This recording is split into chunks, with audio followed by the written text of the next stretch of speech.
Back in 2011, I was involved in a car accident.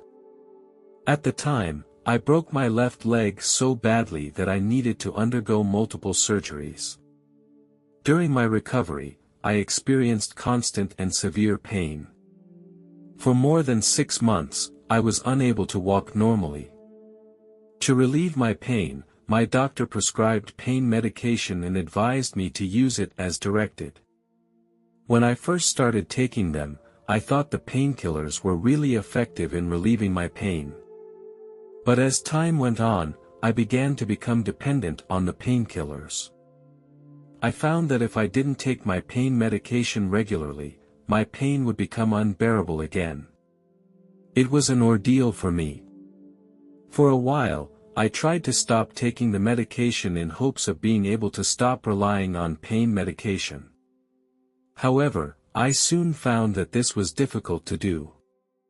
In the process of stopping the medication, I felt like a drug addict. My mind kept telling me that I needed the medication to relieve the pain.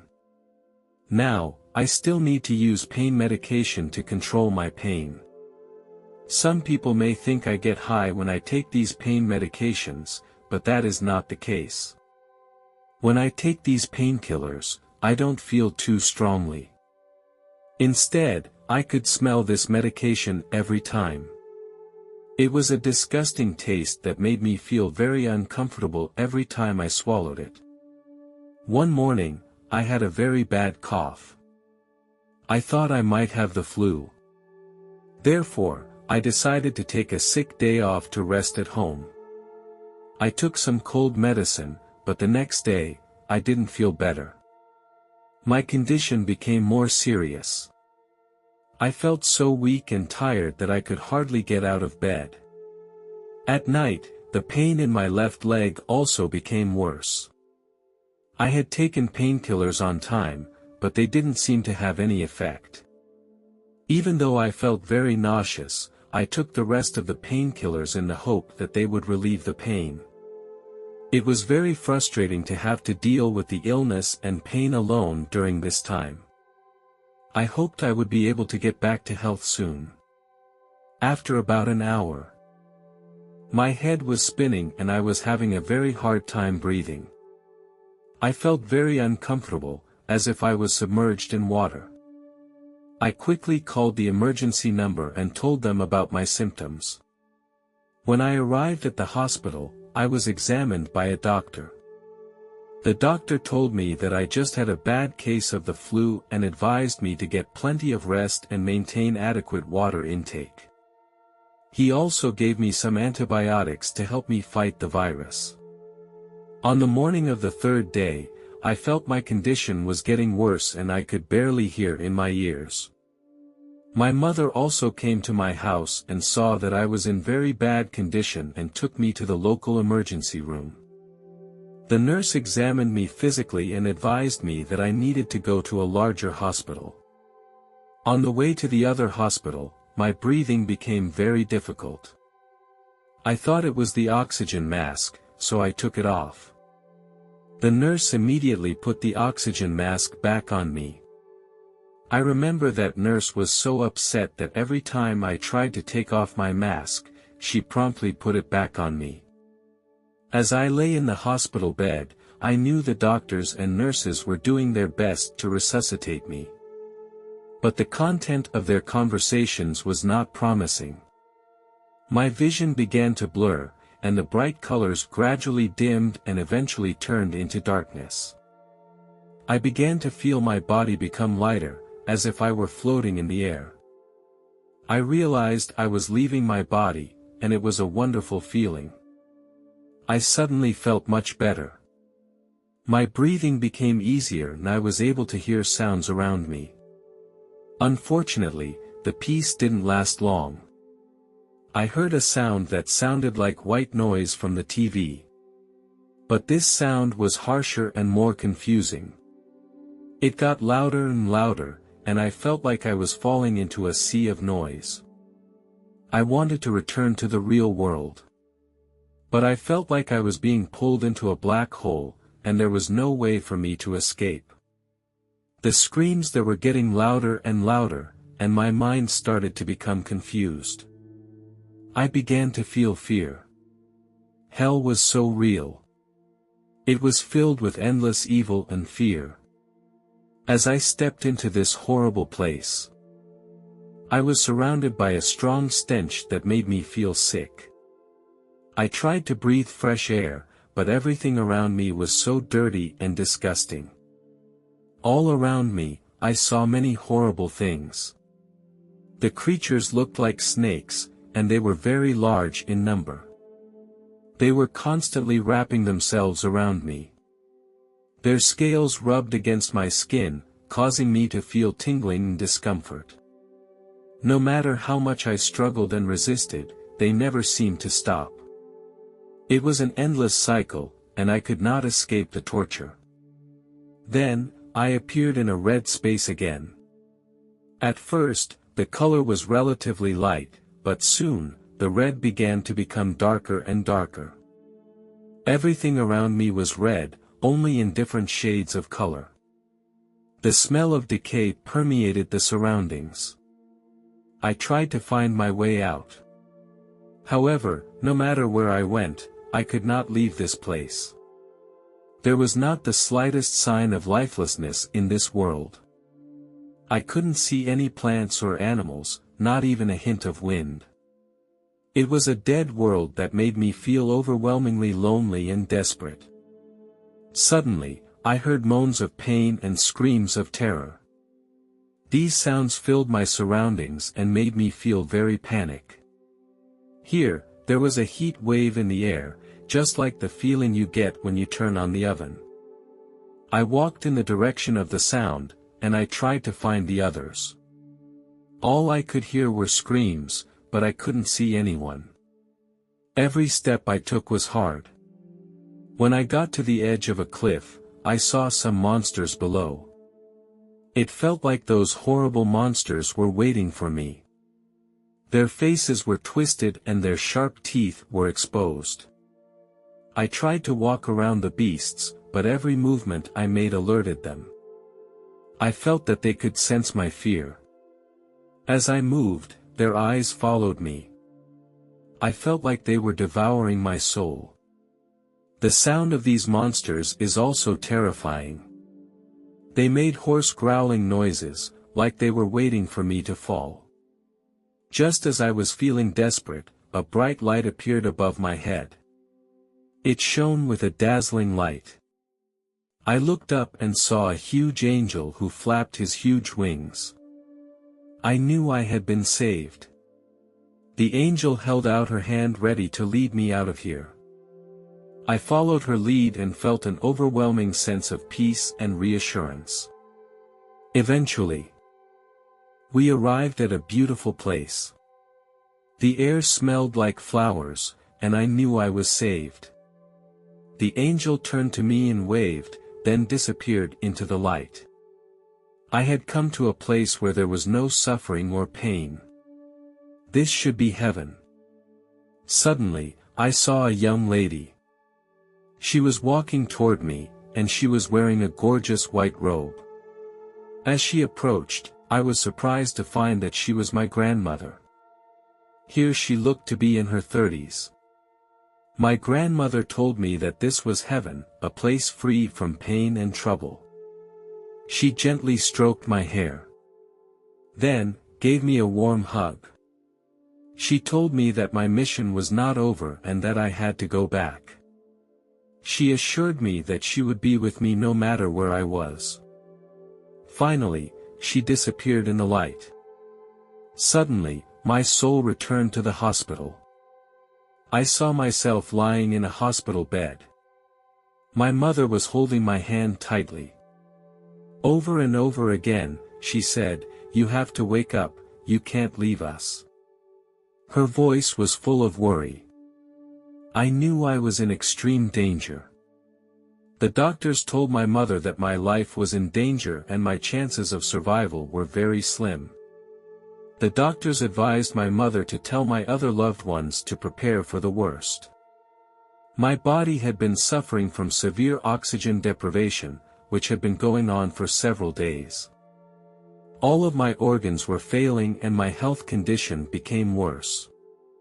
Upon hearing the news, my mother burst into tears. I could feel her desperation and helplessness. I realized that I had to get back into my body as soon as possible. I tried many times without success. I closed my eyes and began to confess to God, pleading with Him to give me another chance. After a while, I felt a surge of energy gathering inside me. A bright light was emanating from my soul. This energy was sending me back into my body. I finally re-entered my body. My breathing became clear. My hearing and vision also slowly began to return to normal. When I woke up again, it was the afternoon of the next day. The sound of machines was all around me.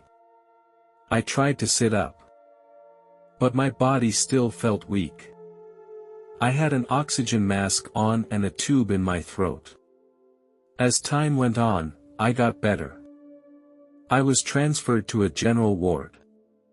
Half a month later, I left the hospital. I kept wondering if I would have been able to return here that day without the presence of an angel. I realized that life is so fragile. I began to pay more attention to my health and improve my lifestyle. I knew that the angel's presence was God's forgiveness and mercy to me. The first week after I was discharged from the hospital, I still felt pain in my left leg. But I began to try to restrain myself from using pain medication. However, such attempts soon ended in failure. I became increasingly anxious and restless. I became unable to concentrate and even began to worry that this condition would continue. It was at this time that I met a woman who is now my wife. She used to suffer from severe alcohol dependency, but she eventually managed to kick it. She told me that I needed to find my inner strength in order to truly stop being dependent on painkillers. After talking and thinking with her for a long time, I gradually understood the meaning. I began to learn to accept my pain and discomfort instead of blindly relying on the painkillers to make me feel better. I began to learn to use other methods to relieve the pain, such as meditation and yoga. After 3 months of hard work, I gradually overcame my dependence on painkillers. My body began to adapt to the pain, and I became stronger and more confident. When I was 19 years old, I received shocking news. My boyfriend had been murdered by 2 robbers. I was overwhelmed with grief at this news. He was only 20 years old and his life was just beginning. But now, he had left me and his family forever. This fact is hard for me to accept. It was the first time I had ever been so close to death, and the experience made me realize the fragility and brevity of life. I felt helpless and lost because I could not change the fact that it had already happened. I began to question the meaning of life and lost interest in everything. Why go to school? Why work? Why get married? These questions plagued me.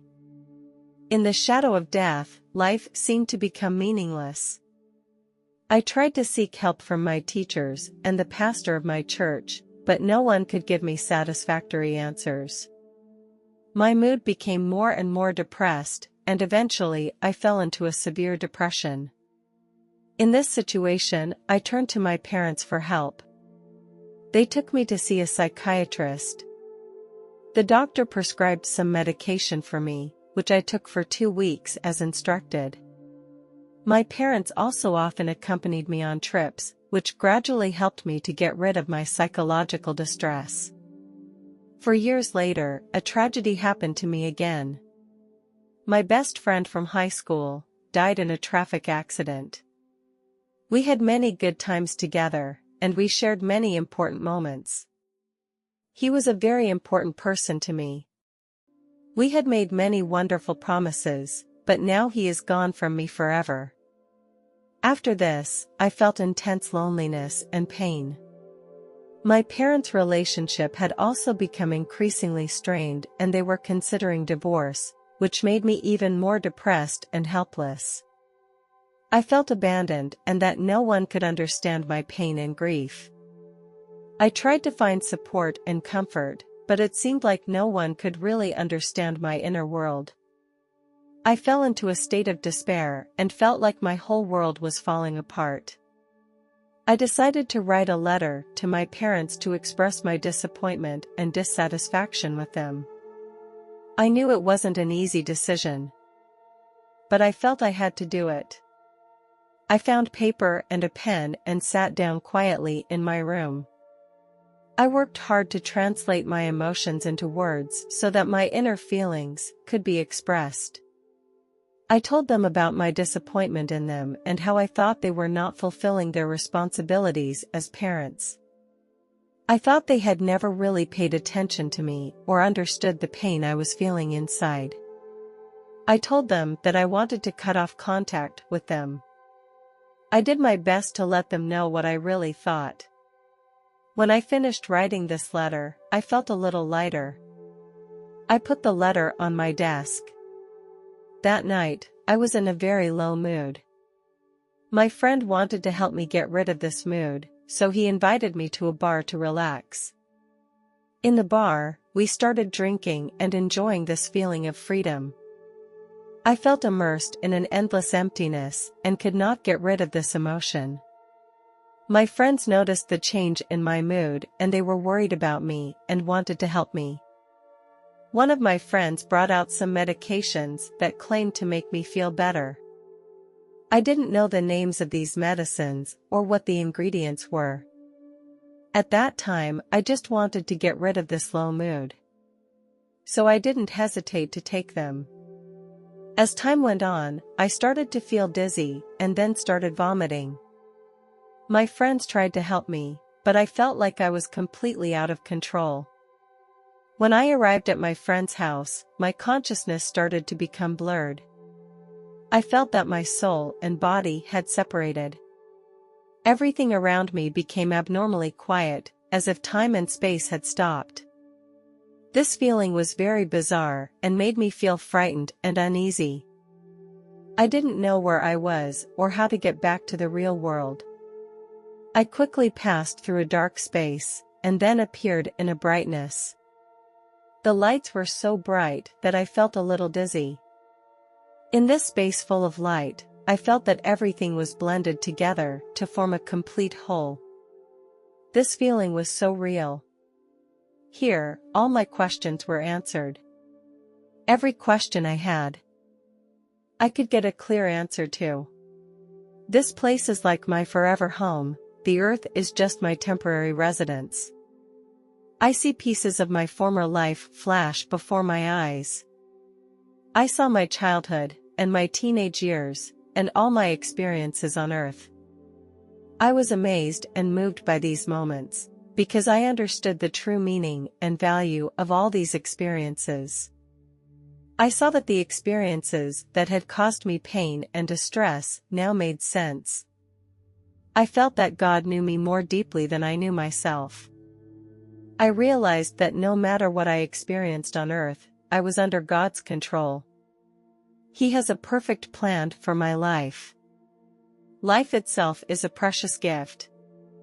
We should cherish it to create wonderful memories and experiences. In this place, I found my home and I understood the true meaning of life. During this experience, I met my friend who died in a car accident. Although I couldn't see him, I could feel his presence. When I communicated with my friend, we no longer needed words. We were able to feel each other's presence and thoughts directly. My friend used to be an atheist. After coming here, he believed in the existence of God and he understood the meaning and value of life. My friend's presence gave me great comfort and confidence. I understood that even though he had left this world, his soul was still alive. This made me believe even more that death is not an end but a beginning. In this space, I felt that my soul is eternal and that our existence has meaning. At some point during this experience, I was asked to make a choice. I could let my soul stay here, which meant I would truly die. Or I could choose to return to Earth and complete the mission I had not yet completed. In that moment, I suddenly thought of my friend. I didn't want her to wake up and find out I was dead. I couldn't let her have such a horrible experience, and I didn't want her to live with self-blame for the rest of her life. I also realized that there were still things I wanted to do that I hadn't done. So I decided to return to Earth and continue to pursue my dreams and goals. I felt grateful that I still had a choice. When I decided to return to Earth, I felt myself gradually detaching from that space. There was a force that was helping me to return to the real world. This force grew stronger and stronger, making me gradually aware of my body and my surroundings. I began to feel the weight of my body. I felt my breathing gradually increase and my heart began to beat faster. I heard the sound of a vehicle's horn. When I fully returned to the real world, I felt my body was full of energy. At one point, I heard a commanding voice which told me to get a drink of water immediately. So I grabbed the large bottle of water next to me and started drinking. About halfway through, I felt like my stomach was about to explode. I rushed to the bathroom and threw up a huge amount of liquid. I realized that I hadn't urinated or drunk water in a long time. The next morning, as I walked out of the house, I felt a breath of fresh air and a gentle breeze on my cheeks. I looked into the distance and could see a beautiful sunrise. It was one of the most beautiful sights I have ever seen. Everything looked so beautiful. I remembered last night's experience, and it was so real and clear, it was as if it had just happened. I realized that my outlook on life had changed. In this experience, I understood that death is not an end, but another beginning. It is not that scary. I felt it was my responsibility to share my experience and help others gain some insight. After going through this experience, I learned to be grateful and appreciate the people and things around me. I realized that life is a precious gift and we should cherish it. This experience also made me believe in the existence of God once and for all. For years later, my grandfather was diagnosed with lung cancer. The treatment did not yield significant results. The doctors told us that my grandfather's time was running out. During that time, I was at home with him. I could feel his fear of death and his reluctance to let go of his family. He would often tell me about his fears for the future. Even though I knew that his departure was inevitable, I wanted him to have an easy time. I sat by his bedside and gently grabbed his hand. I told him that I had been through a death experience. I believe there really is life after death, and it is better than we can imagine. I described the light and beauty I saw in that space, and a feeling that could not be expressed in words. Death is not scary because our souls will continue to exist and move on in another world. I looked at his face and saw his eyes filled with tears, and I knew he was listening carefully to every word I said. I saw his expression become more calm.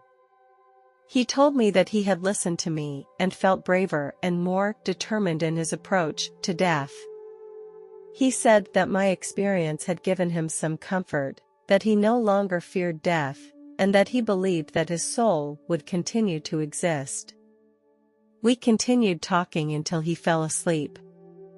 I gently put down his hand and left his room.